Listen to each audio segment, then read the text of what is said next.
ओ सतवा इकडे इकडे. काय मग उतरलं का वहिनीचं भूत? अहो कसलं आले भूत? त्या म्हातारीने सांगितलं तसं मी बोललो. आपल्याला काय पैशाशी मतलब असं का?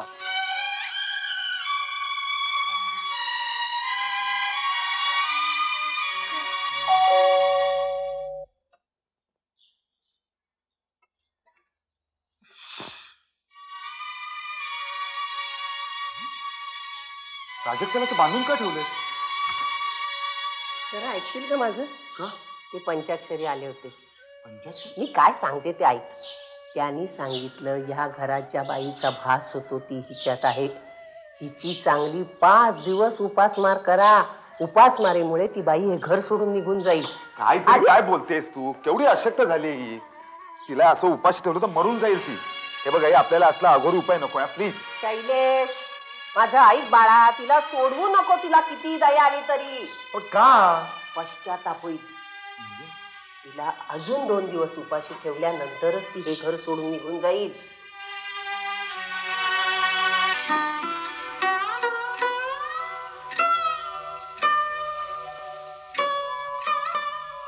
काय खरं काय खोटं काय कळतच नाही. हे बघ बाळ, माझ्यावर विश्वास ठेव. मी तुझ्या चांगल्याच सांगतेय. ठीक आहे, मी तुझ्यावर विश्वास ठेवतो बस. पण मग मी पण नाही जेवणार. अरे आणखी 3 दिवस गेल्यानंतर मी हिला छान पूर्णावरणाचं जेवण करून वाढेल. अगं आई, पण ही अशी उपाशी असताना मला तरी जेवण कसं जाईल? अरे माझ्या बाळा, मी ताटात वाढून आणते, इथे ठेवते. तुला जितकं म्हणून खाता येईल तेवढं खा. तुझं खेळात बिलकुल लक्ष नाही. आज माझं कशातच लक्ष लागत नाहीये. प्राजक्ताच्या चिंतेनं पोखरलंय मला. तू फार आग्रह केलास म्हणून बसलो खेळायला. श्याम, आयुष्यातले सगळे डाव हरलोय मी आजपर्यंत. हा एक डाव जिंकून काय मिळवणार मी? माधवा, अरे तू पहिल्यापासूनच रड्या होतास, पण तुझी मनोवृत्ती पराभूताची कधीच नव्हती. तुला इतका हताश झालेलं मी यापूर्वी कधीच पाहिलं नाही.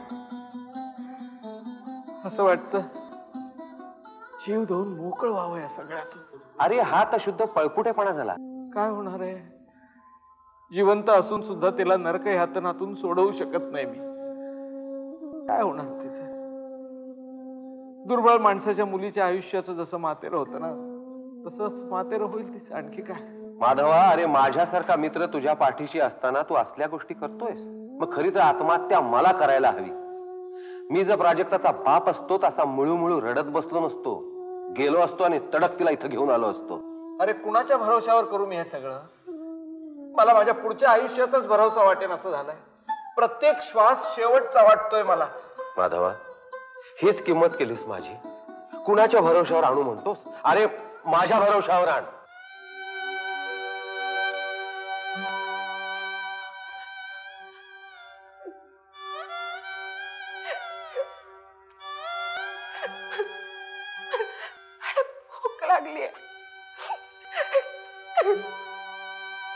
भूक लागली.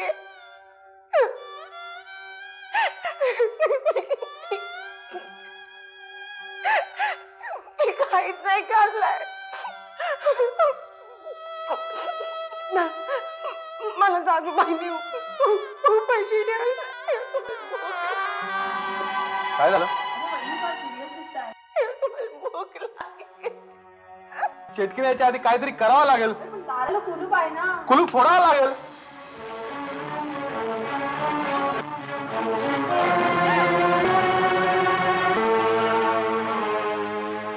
जल्दी करा. नाही, मला नका सोडू तुम्ही प्लीज. सासूबाई उगीच तुम्हाला शिवाय शब्द देतील. त्याची काळजी करू नका तुम्ही. मी तुम्हाला तुमच्या माहेरी सोडतो. नाही, मला माहेरी नाही जायचंय. बाबा नवगीच हक्का पोहोचेल. मी त्यांना कल्पना दिलेली, आता या घरात जर तुम्ही बाहेर पडला नाहीत ना तर कधी जिवंत राहणार नाही. चला तुम्ही लवकर चला. चला तुम्ही. चला चला सावकाश. चला, काय होणार नाही.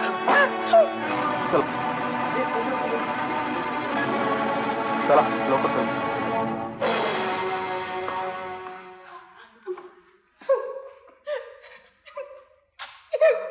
प्राजक्ता, अरे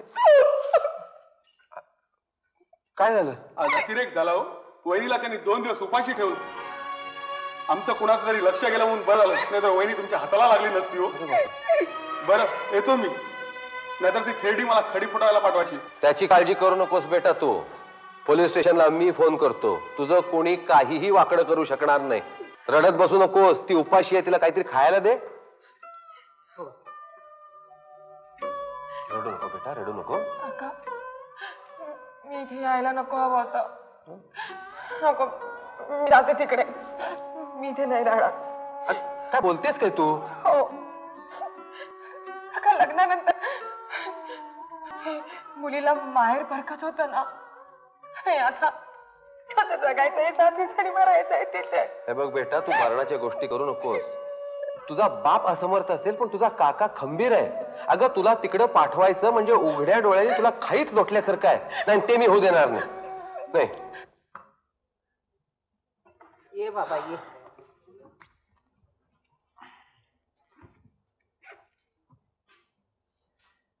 प्राजक्ता कुठे? काळ फसलं रे तिने आपल्या तोंडाला. म्हणजे कुणाचा तरी हात धरून पळून गेली ती. काहीतरी बोलू नकोस आई. अगं तुला आवडत नाही म्हणून ती कोणाशी बोलत पण नव्हती, तुला माहिती आहे ना. सगळे नाटकं मला माहिती. अरे तिला आतमध्ये कोंडून बाहेरून कुलूप लावून गेली ना, तर खिडकीतून समोरच्या त्या संदेश बरोबर गुलू गुलू गप्पा मारत बसायची. काहीतरी तोंडाला येईल ते बोलू नकोस आई प्लीज. जा जा, त्या संदेशला जाऊन विचार त्यांनी कुठे नेले तुझ्या लाडक्या बायकोला. कुठे जाणार बिचारी, गेली असणार माहेरी वडिलांकडे. मी तिला बघून येतो. जा जा माहेरी जा, तिला कवटाळ. पण लक्षात ठेव, तिला जर या घरात परत आणलीस ना तर तुला माझं प्रेत ओलांडून यावं लागेल. हे बघ आई, असा आताताईपणा करू नकोस प्लीज. एक तर तू तिला उपाशी ठेवलंस आणि आता तिच्या चारित्र्याचे झेंडवडे काढतेस. यांच्या मागे तुला इतकं खस्ता खाऊन वाढवलं, त्याचे चांगले पांग फेडतोयस. आता लाथा घाल आईच्या कमरेत आणि कवटाळ आपल्या लाडक्या बायकोला. हे बघ आई, मी तिला आणायला चाललोय. माझं आई तूही चल बरोबर. कशाला? त्यांच्या पुढे नाक घासायला? नाक कशाला घासायला लागणार आहे, सांग ना तू मला. अगं माधवराव फार सज्जन ग्रहस्थ आहेत, ते आपल्या दोघांना क्षमा करतील. माझा ऐक, चल माझ्या बरोबर. हो, माधवराव सज्जन आणि माझ्या पोटी जन्माला आलेल्या माझ्या दावेदारा, मी काय दुष्ट आहे का रे? सांग ना मला. चल चल, मीही येते तुझ्या बरोबर. बघूया किती सज्जन आहे तुझे माधवराव. घे घे रे, घे घे घे. Very good, thank you. दीपकराव, आमची प्राजक्ता इथे आली आहे ना. आणखी कुठे जाणार उलटी गेलेली? अगं दीपक, त्या घुबडांची घुगू काय ऐकत बसलायस? हकलती पिढा दारातून. बघितलंस, घुबड म्हणाले, पिढा म्हणाले, आणखी काय बोलायची वाट बघतोयस तू? धक्के मारून घालवायची लायकी आहे त्यांची. बोलत काय बसलायस? बघ, धक्के मारून घालवायच्या गोष्टी करतायत, आता काय खेटराने मारायची वाट बघतोयस? दारच्या कुत्र्या, ही तुझी हिंमत? खूप ऐकून घेतो तुमचं. निघा आता, निघा. तुमची सून तुम्हाला आजपासून मेली असं समजा. पुन्हा नरकातनं बघण्यासाठी नाही पाठवणार तिकडे. निघा. निघा म्हणतो काय? आता ती मेली तरी आम्हाला सांगायला यायचं. एक शब्द बोलू नको. चल. पण दीपकराव, प्राजक्त. अच्छा, ही प्राजक्ताची सासू काय? अहो मिस्त्री, हे लोक म्हणजे ते आपल्या प्राजक्ता वहिनीला आणायला गेले होते. हो, ती कशाला येते इथं मारायला? काय गुणी वहिनी आहेत बिचारा त्या, नुसती गरीब गाय. हो, नाहीतर आमची सुनबाई नुसती मारकी म्हैस. चालायचं हो, एकेकाचं नशीब असतं.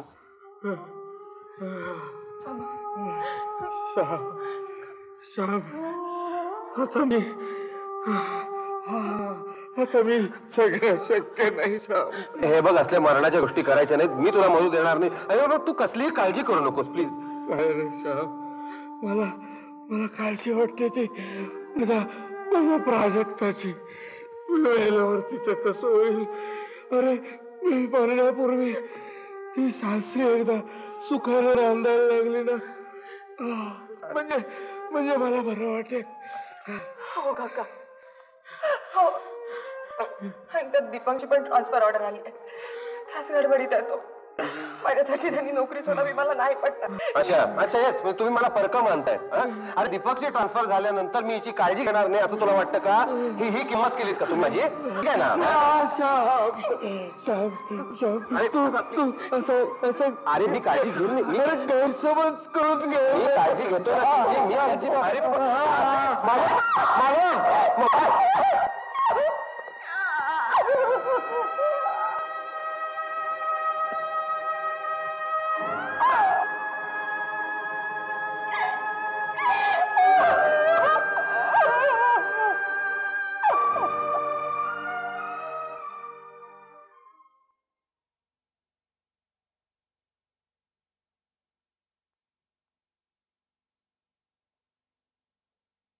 आई प्राजक्ताचे बाबा गेल्या आठवड्यात गेले असं मला अरे हो, मलाही गेल्याच आठवड्यात एका माणसाने येऊन तिचे वडील गेल्याचं सांगितलं. अगं पण मग तू मला नाही सांगायचंस? अरे राजा, कामाच्या गडबडीत विसरले ते. काय हे आई? अगं प्राजक्ताला काय वाटत असेल? वडील गेले आणि मी भेटायला सुद्धा गेलो नाही. तुमची सुनबाई मेली असं त्याच लोकांनी सांगितलं ना. मग तिचे वडील गेले तर आपल्याला काय सुतक? त्यांनी तुला बोलवलं का विधी करायला? अगं मी तिथे फिरकलो नाही म्हणून पुढच्या विधीसाठी त्यांनी बोलवलं नसणार. हे बघ शैलू, संबंध तुटतायत ना तेच बरं आहे.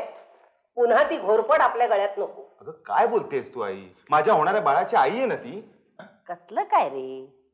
हे बाळणपण तिला झेपणार आहे का? कसली बारीक झाली आहे ती.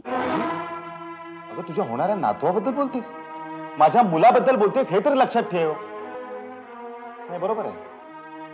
आजपर्यंत तुझं ऐकत आलो ना हेच चुकलं. तुझा दोष नाही त्याच्यात. अरे राजा, तुझी परिस्थिती मी जाणते रे, पण तू रागावू नकोस.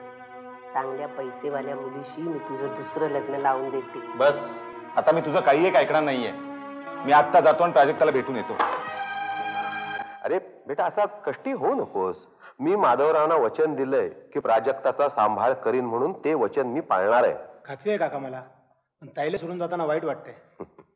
हे बघ, पण शेजाऱ्यांना सांगू नकोस आम्ही कुठं गेलोय ते. चल रे बाबा, तुझ्या गाडीची वेळ झाली.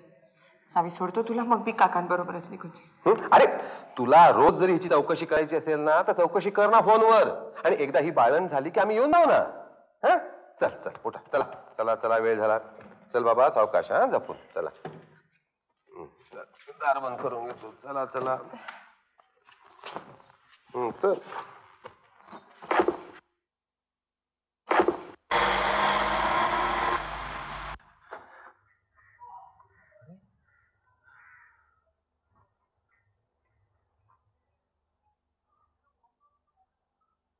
हो साहेब, एक मिनिट.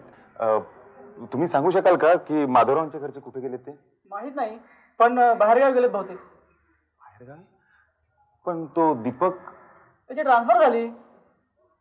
बरं मला एक सांगा, प्राजक्ता कुठे गेली? हे बघा, नसत्या चौकशी करायची आम्हाला सवय नाही, पण हे सगळं तुम्ही विचारणार कोण? हो असं काय करताय? मला ओळखलं नाही तुम्ही? नमस्कार, मी शैलेश, म्हणजे प्राजक्ताचा नवरा. अच्छा अच्छा, म्हणजे तुम्हीच का ते?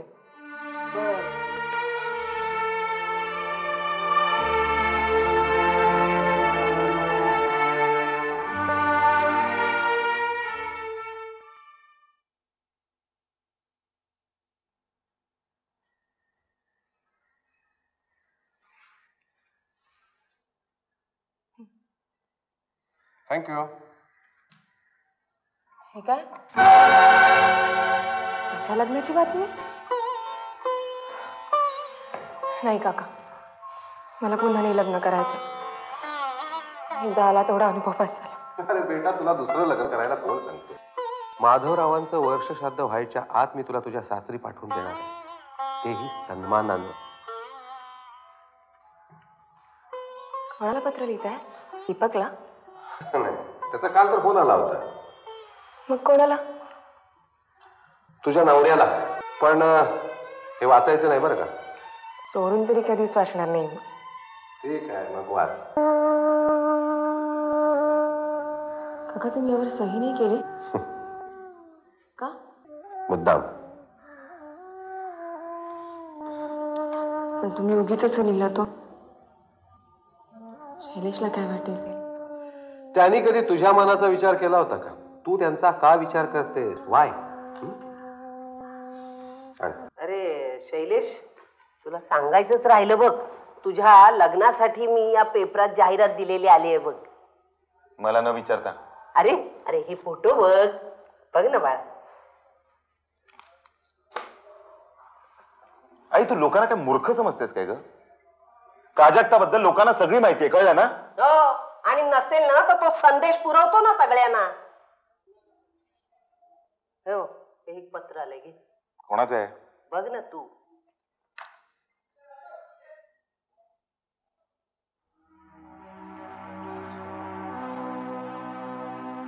आई, प्राजक्ताला देवात न झाले ग. म्हणजे तू आता मोकळा झालास दुसरं लग्न करायला.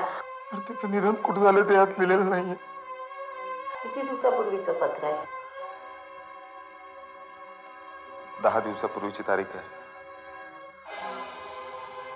पत्ता चुकल्यामुळे उशिरा आले. म्हणजे आता तुझं अस्थि विसर्जन सुद्धा झालं असेल. आई, काय बोलतेस हे? पैशाच्या लोभापायी त्यांचा सर्वनाश झाला. थेरडा वर गेला, आश्रित देशोधडीला लागला, आणि तुझी बायको ती मेली. आई, त्या आश्रिताला 2 लाखाचं बक्षीस लागलं होतं. त्यातले 1 लाख आम्हाला दिले असते तर काय बिघडलं असतं त्यांचं. पण नाही, पैशाचा मोह सुटला नाही त्यांचा. मोह त्यांना नाही, मोह तुला सुटला नाही. त्या 2 निष्पाप जीवांना तू मारलेस. तू कुणी आहेस? तुझे हात रक्ताने माखले. पैसे होते ना? हा, घे ना, हे घे, हे घे. पैसे माहिती तुला, घे. आता खुश असशील तू. तुझी सून मेली, आता गावभर पेढे वाट. माझी सून मेली म्हणून तो सुद्धा बघायचं नाही. या या ना. नमस्कार. नमस्कार. आपण? मी आनंदीबाई, आनंदीबाई दामले. माझा मुलगा लग्नाचा आहे. हो, बीचवर आहे. अरे या, बसा ना, बसा ना.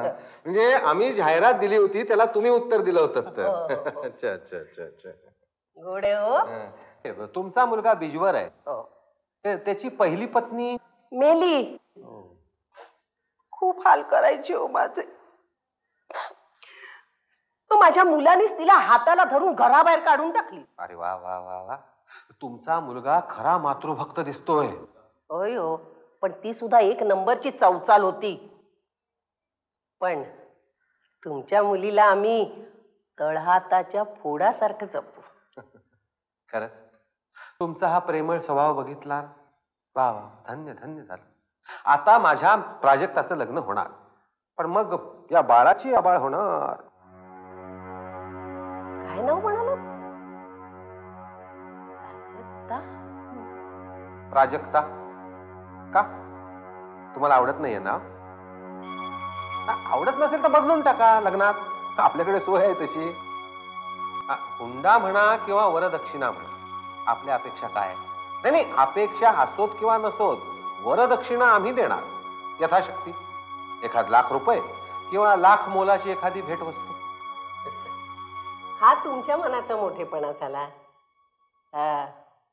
मुलीला बोलवता? अरे हो, महत्वाचंच राहिलं नाही. कमाल. अरे प्राजक्ता, ए प्राजक्ता, हा घेऊन ये. तुझ्या सासूबाई बसल्या तिथं.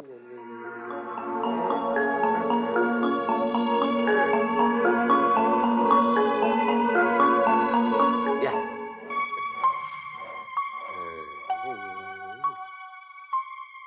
अगं बाळ, बस ना. उभी का तू? बस, ये. बस बस बस. अगं वेडाबाई, त्या तुला बघायला आल्यात. चेहरा काय लपवतेस? दाखव त्याला चेहरा, दाखव. दाखव माझी बाई.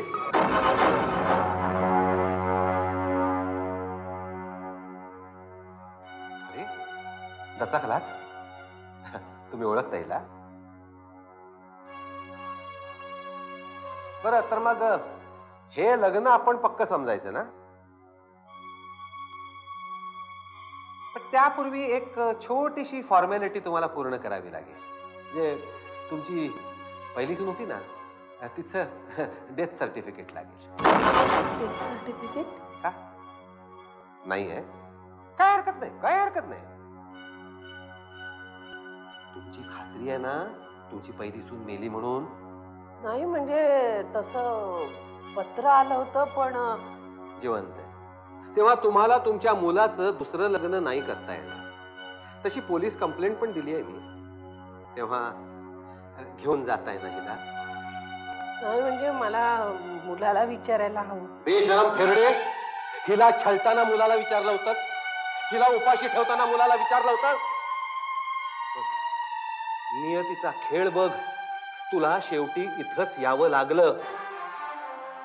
जा प्राजक्ता, तुझ्या घरी जायची तयारी कर. आणि या थेरडीनं पुन्हा तुला त्रास दिला तर हिला मी जेलमध्ये पाठवीन खडी फोडायला. मेजर दळवी म्हणतात.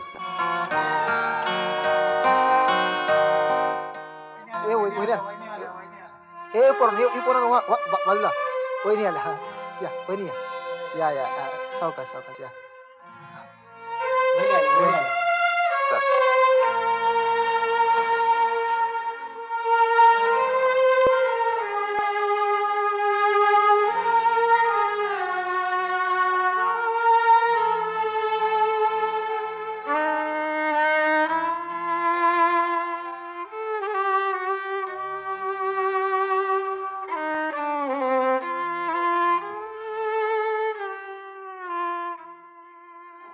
मिस्टर शैलेश, अहो आईवर प्रेम असणं, तिच्यावर माया करणं मी समजू शकतो. तुमचीच आई म्हणजे जगातली प्रत्येक आई आपल्या मुलांसाठी खस्ता काढतच असते. पण या काढलेल्या खस्तांचा उल्लेख करून ती आपल्या मुलाला सुनेपासून दुरावत नाही. पोटात मूल असताना सुनेला बाहेर काढणारी तुमची आई, तिला आई तरी का म्हणायचं? माफ करा आनंदीबाई, मी तुमच्याशी थोडं कठोर बोललो. अहो पक्ष्यांची पिलं सुद्धा उडायला लागली ना की पक्षी त्यांना मोकळं सोडतात, नाही त्यांच्या जीवनात ढवळाढवळ करत. पशूंचंही तेच आहे. पण आपल्या माणसांचंच कळत नाही की आपले आई वडील आपल्या सज्ञान मुलांच्या जीवनात ढवळाढवळ का करतात. मी तुम्हाला म्हणालो होतो ना की वरदक्षिणा म्हणून मी तुम्हाला 1,00,000 रुपये किंवा लाख मोलाची भेट देईन म्हणून. ते वचन मी पाळणार आहे. ही घ्या तुमची लाख मोलाची भेट. तुमच्या नातू, अरे लढायचे नाही नातू, लढायचे नाही. बघ आजी, बघ आजी. ओ आनंदीबाई, आता आजी सारखं वागा. आणि बरं का रे नातवा, तुझ्या आजीनं आईला त्रास दिला तर तिच्या या पाचा पाचा करणार तोंड चांगलं ओरबडायचं आणि झिंजा उपटायच्या.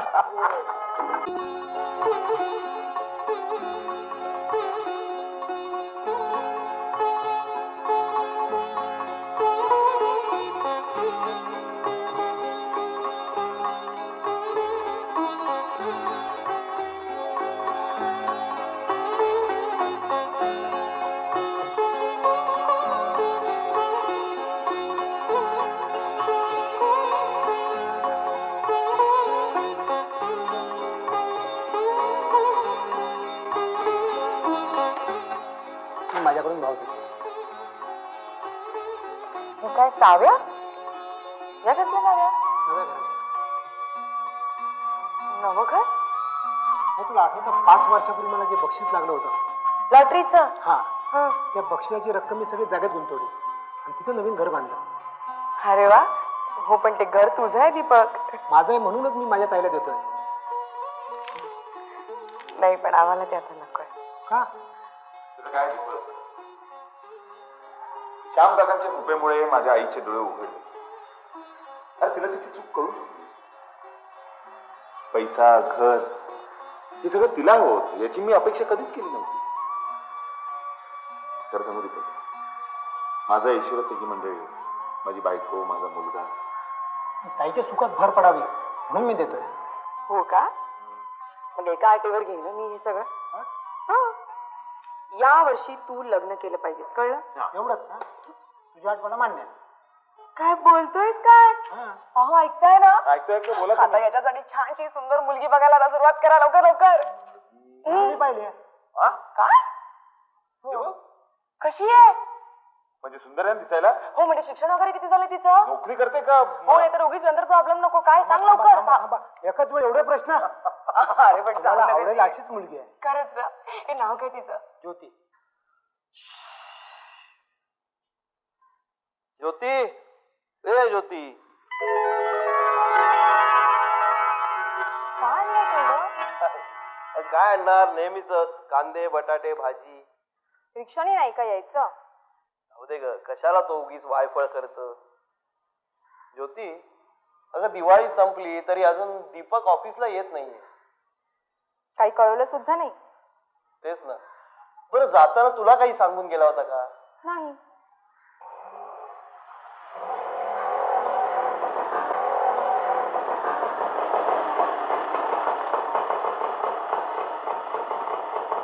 दीपक आले. हो, त्यांच्याबरोबर आणखीन सुद्धा कोणीतरी आले. कोण आहेत ग?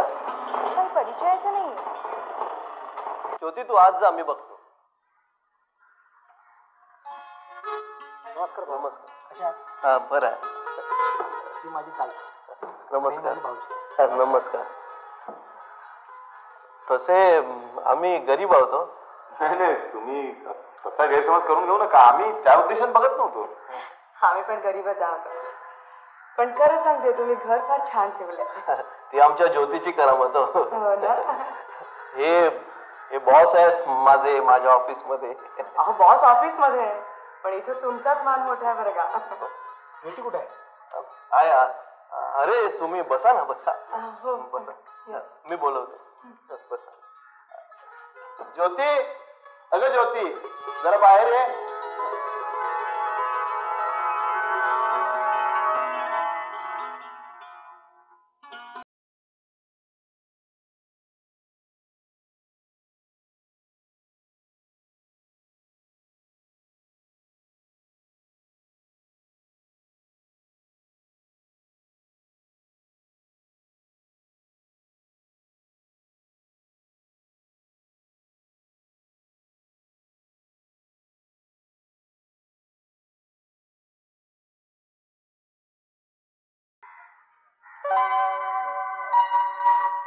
दीपक, बाबा म्हणत होते की लग्न थोडं लांबणीवर नाही का टाकताय ना?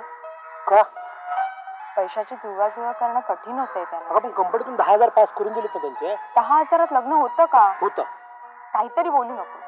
आपण वैदिक पद्धतीने लग्न करू. अरे तरी पण इतर खर्च. मला फक्त तू हवेस. दागदागिने किंवा उच्च वस्त्र नकोच मला. आणि तुला जर दागिन्याची एवढी हौस असेल तर लग्नानंतर मी करून घालीन ना तुला. पण बाबांना ह्या वयात कर्जात पाडू नको, कारण त्या ह्या वयात त्यांना कर्ज फिटणं शक्य होणार नाही. खरंय तुमचं. बाबांना म्हणावं पैसे चिंता करू नका. अरे हो, बाबा म्हणत होते त्या दिवशी तुम्ही हुंड्याबद्दल काहीच बोलला नाही. थोडी चांगली हुंडी मिळाली असताना. हुंडा हवा कोणाला?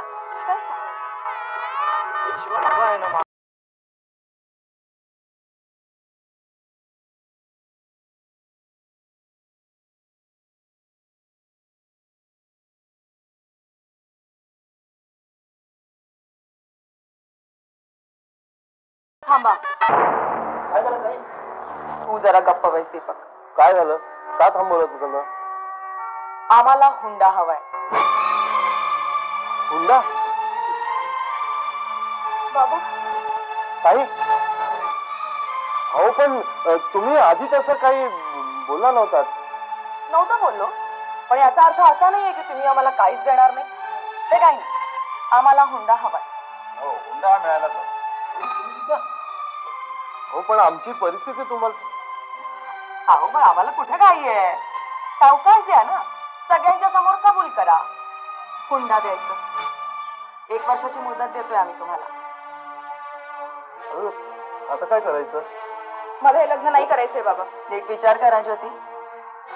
हा, आता तुमची आर्थिक परिस्थिती लक्षात घेता हे लग्न होऊ देईन मी. आणि आम्ही तुम्हाला म्हटलंय ना, 1 वर्षाची मुदत दिली आम्ही तुम्हाला. पण नंतर सुद्धा नाही जमणार आम्हाला. काय तू हे काय चालवलंयस? तुला माहिती आहे माझे सासरे अत्यंत गरीब आहेत म्हणून. अरे मग तुम्ही दोघांनी द्या ना आम्हाला हुंडा. आम्हाला काय हुंडा मिळाल्याचे कारण काय हो? हुंडा तर मिळालाच पाहिजे. आई, तू या थराला असेल असं वाटलं नव्हतं मला. मग आता पटलं ना? ठीक आहे, आम्ही दोघं मिळून रात्रंदिवस कष्ट करून हुंड्याची रक्कम देऊन टाकू. किती हवी आहे? काय तुमचं काय म्हणणं? आता जेवढे ठरले तेवढे सांगून टाका. हो, पण त्यांना 1 वर्षाच्या आत जमेल ना? का? रात्रंदिवस कष्ट करायचं म्हणतात ना. तरी पण हो. बोल ताई बोल, किती पैसे हवेत तुला? ते मी तुला नाही सांगणार आहे, ज्योतीच्या कानात सांगणार आहे. तिकडे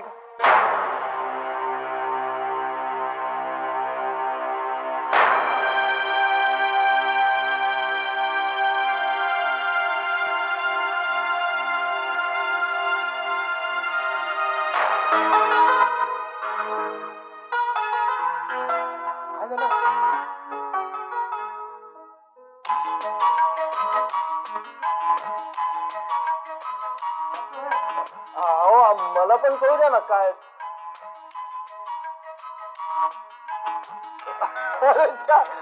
असा प्रकार आहे काय सगळा. हो आम्हाला पण कळू द्या काय. एक मिनिट मी सांगते तुम्हाला काय ते. हे बघा, दीपक आणि ज्योतीला जर का मुलगी झाली तर ती आम्हाला सून म्हणून हुंड्याच्या रूपात हवी. ज्योती, तुला काय वाटलं तुझा हुंडा मी पैशात मोजतीये? सप्तपदी चालणार आहेस ना? या पुढच्या संसारातलं प्रत्येक पाऊल तू सांभाळून टाकणार आहेस. आमच्या दीपकच्या घराण्याची प्रतिष्ठा वाढवणार आहेस तू. इतका अनमोल हुंडा तू आम्हाला देतेयस जो कोणी पैशात नाही मोजू शकणार. घरची लक्ष्मी हे नाव सार्थक कर बस. चला आता सुरू करा सप्तपदी.